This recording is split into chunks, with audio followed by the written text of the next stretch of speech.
কখনো ভেবে দেখেছেন কোরআনে এমন এক প্রাচীরের কথা বলা আছে যা হাজার হাজার বছর ধরে এক ভয়ঙ্কর জাতিকে আটকে রেখেছে? এক প্রাচীর যা আজও পৃথিবীর কোথাও বিদ্যমান কিন্তু অদৃশ্য। এই গল্প এক মহান বাদশার। কোরআন তাকে জুলকারনাইন নামে পরিচয় করিয়ে দিয়েছে। আল্লাহ তাকে দিয়েছিলেন বিশাল ক্ষমতা ও জ্ঞান। তিনি পৃথিবীর এক প্রান্ত থেকে আরেক প্রান্তে ভ্রমণ করতেন ন্যায়বিচার প্রতিষ্ঠা করার জন্য। একবার তিনি এমন এক জায়গায় পৌঁছালেন যেখানে দুই পর্বতের মাঝে একদল মানুষ বাস করত। তারা এক ভয়ঙ্কর জাতির আক্রমণে অতিষ্ঠ ছিল। সেই জাতির নাম ইয়াজুজ ও মাজুজ। তারা পৃথিবীতে লুটপাট, হত্যা আর ধ্বংসযজ্ঞ চালাত।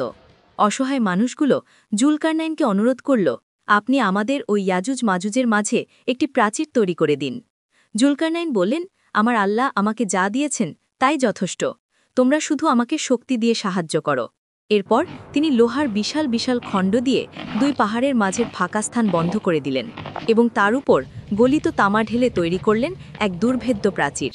সেই প্রাচীর এতটাই শক্তিশালী ছিল যে ইয়াজুজ ও মাজুজ তা টপকাতে বা ভাঙতে পারল না। কিন্তু জুলকারনাইন অহংকার না করে বললেন, এটা আমার রবের দয়া। যখন আমার রবের ওয়াদা আসবে তখন তিনি একে ধুলোয় মিশিয়ে দেবেন। এই কাহিনী আমাদের শেখায় সত্যিকারের ক্ষমতা আসে আল্লাহর পক্ষ থেকে এবং তা মানুষের কল্যাণে ব্যবহার করাই প্রকৃত জ্ঞানীর কাজ। আর হ্যাঁ, গল্পটি আপনার মনে জায়গা পেলে একটা সাবস্ক্রাইব তো করাই যেতে পারে।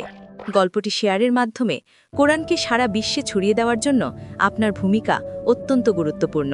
জাজাকাল্লাহ খাইরান।